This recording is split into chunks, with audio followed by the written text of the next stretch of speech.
Forsaken is a game that pretty much everyone has heard of by now, which is just pretty much Dead by Daylight, but Survivor has active abilities, and instead of completing every generator to win, you just wait till the timer ends.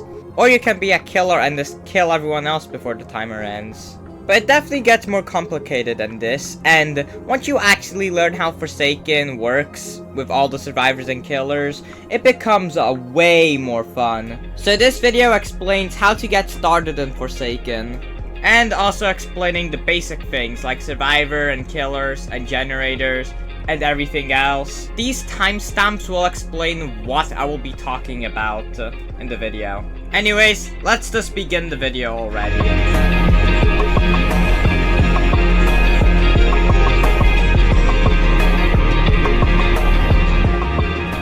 Once the round starts, you are either a survivor or killer. If you're a survivor, your objective is to complete generators and survive until the timer is up. You can use your abilities to help you survive, and completing generators will lower the time. To be the killer, you have to have the highest malice on the server. Every generator you complete gives you 0.5 malice. The killer's objective is to kill all survivors within 4 minutes of the round. Every time the killer kills someone, the timer increases. Once there is only one survivor alive, Last Man Standing will activate.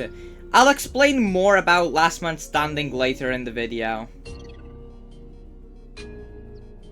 There are 3 types of survivors: survivalists, support, and sentinels. Every single survivor has unique abilities that does different things. Survivalists are good for escaping, but they're not good at helping the team. As of right now, there are 2 survivalists in the game, Noob and 007 and 7.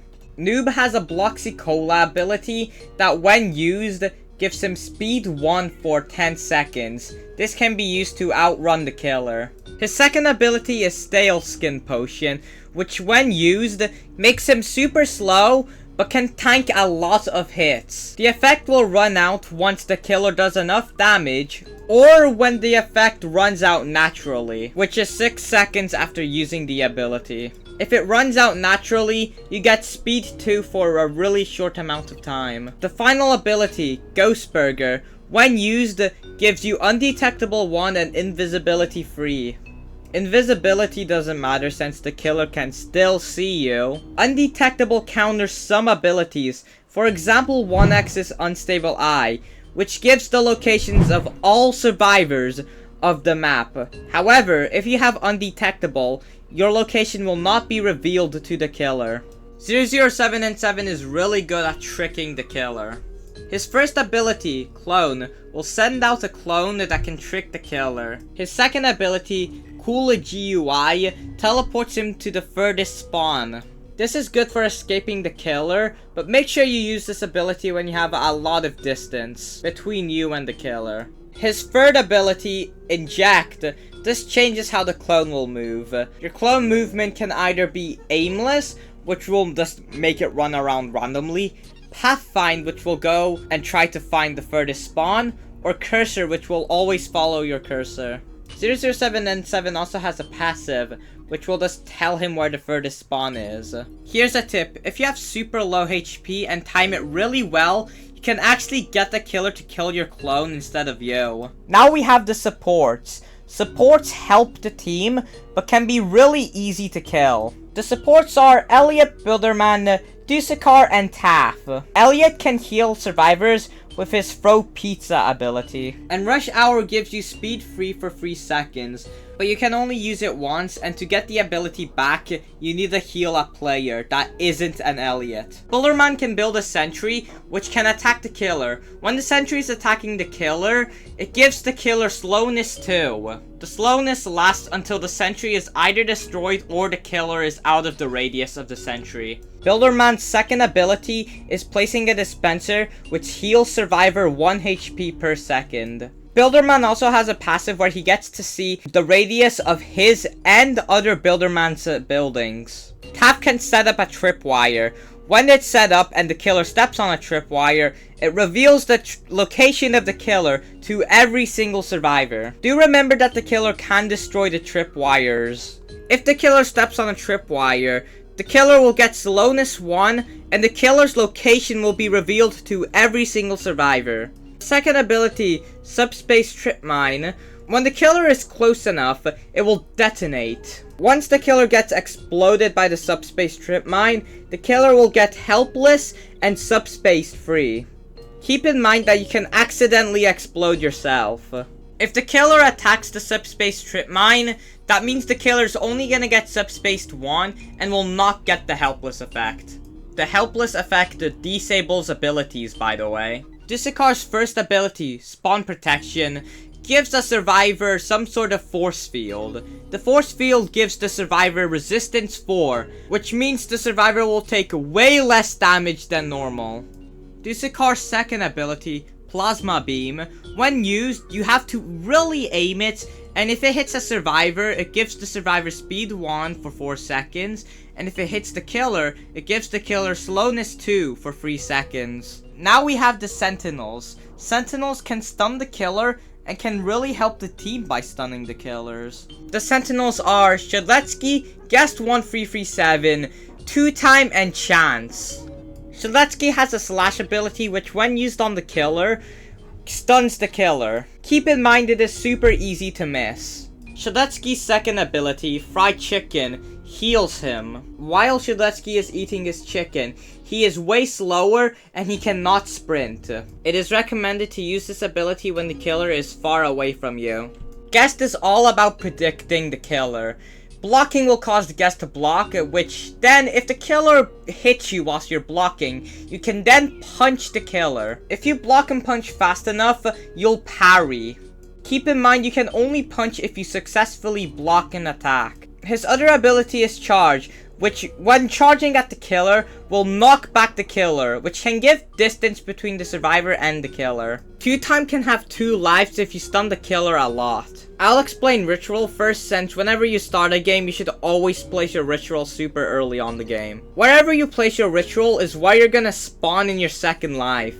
His first ability, Dagger. If you land a backstab, it will stun the killer, but if you get a front stab, it's just gonna slow the killer down and give the killer helpless for a few seconds. Another thing, if you land a front stab, you heal 10 HP, but if you land a backstab, you heal 20 HP. Once you reach your ablation bar, you have access to your second life. Your other ability, Crouch, will give you invisibility free and undetectable. But if you use the dagger at the same time, you'll actually lunge forward. If you have access to your second life and you die, you will have 40 max HP. You do get weakness 5 for 12 seconds, so you're pretty much one shot, so do be careful in the 12 seconds. You do get speed 2 for 5 seconds though, and you instantly get some of your stamina back. If a last man standing happens and you're at your first life, you will be immediately at your second life but with 110 HP and do not suffer from weakness. Chance is all about gambling. His first ability, Coin Flip. Once you use it, you flip a coin, and if it lands on heads, you get a charge of all your abilities except Hatfix. But if the coin lands on tails, then you're gonna get weakness. The weakness can go to any number, by the way. The weakness will keep going up to weakness 1, to weakness 2, to weakness 3, to weakness 4, and so on every time you get tails. Your first ability, Shoot. The gun has a 50% chance to fire a bullet which can stun the killer, a 25% chance to do absolutely nothing, and a 25% chance for the gun to literally explode, damaging you, and you can literally die by this. Your other ability, Reroll, will change your max HP to a random number from 60 to 130. To get Hatfix, you need to get hit 3 times. If your gun exploded, Hatfix will fix the gun and will also remove all your stacks of weakness. Here's a tip, if you're gonna shoot, make sure to shoot when you have 3 charges, which means get 3 heads. It will pretty much make it more likely for the gun to actually shoot other than explode or not shoot at all.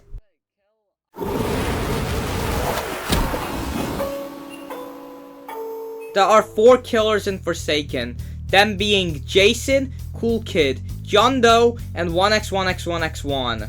For people watching in the future, there might be 5 killers, the 5th one being Noli. As the time of editing this, Noli has not been added to the game, so...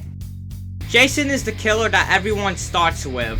Jason is actually a really good killer. It does take time to get used to be playing as killer. His first ability, Slash. When it lands on a survivor, it will deal 20 damage and gives the survivor bleeding 1 for 5 seconds. His second ability, Behead, will lunge Jason forward, and if it lands a survivor, it will deal 20 damage and gives the survivor Helpless 1 for 14 seconds. Helpless, again, will disable all the abilities of the survivor or killer. Oh, but Jason's third ability! If a survivor gets attacked by this, the survivor will take 50 damage! You should only use this ability when the survivor is super easy to hit. This ability can be dodged pretty easily. Jason's other ability, Raging Pace, will make Jason enraged. Whilst enraged, Jason cannot be stunned at all. Jason can only walk, but his walk speed is now 19. Slash now does 25 damage instead of 20, and will lunge Jason forward. Behead will do 35 damage instead of 20. Gashing Wound will do 70 damage instead of 50. Jason will stay enraged until an ability has been used or 14 seconds go by.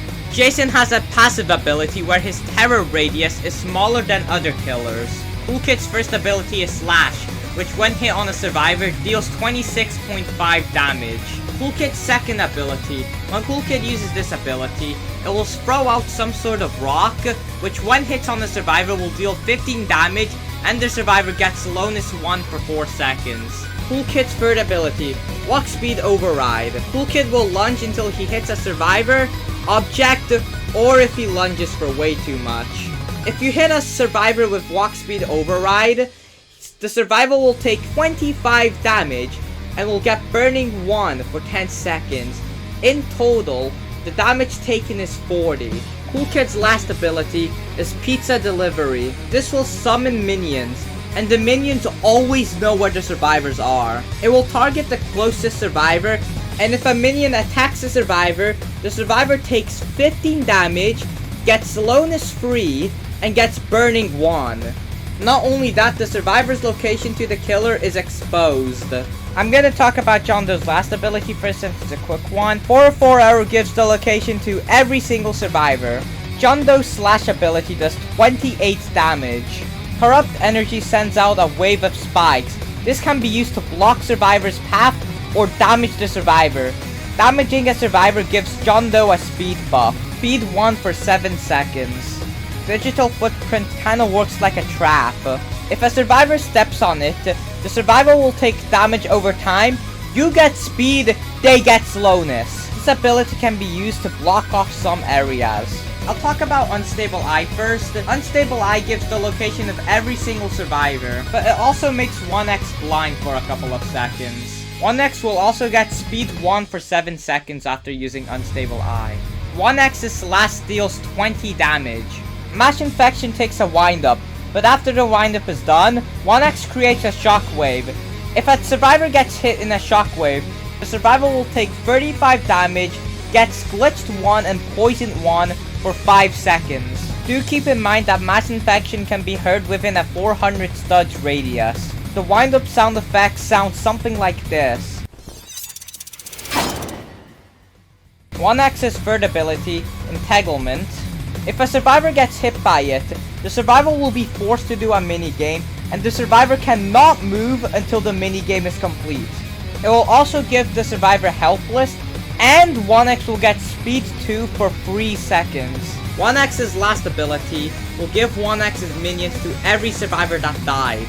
If a minion spots a survivor, the minion will chase the survivor. It will deal 14 damage to the survivor. 1x can kill the minions, and every time you kill a minion, you get speed 1 for 10 seconds.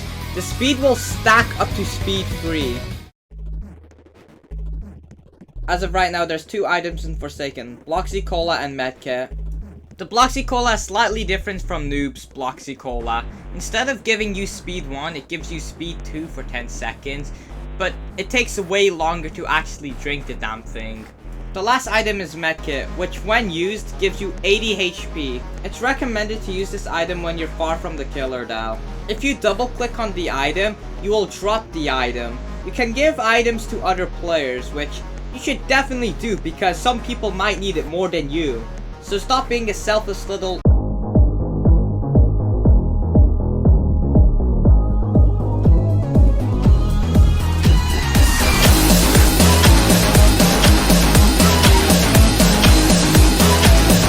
If you are up for LMS, you are the final hope of the survivor's victory. The clock is set to 1 minute and 13 seconds. You get the killer's location, and the killer gets your location. LMS can get extremely intense.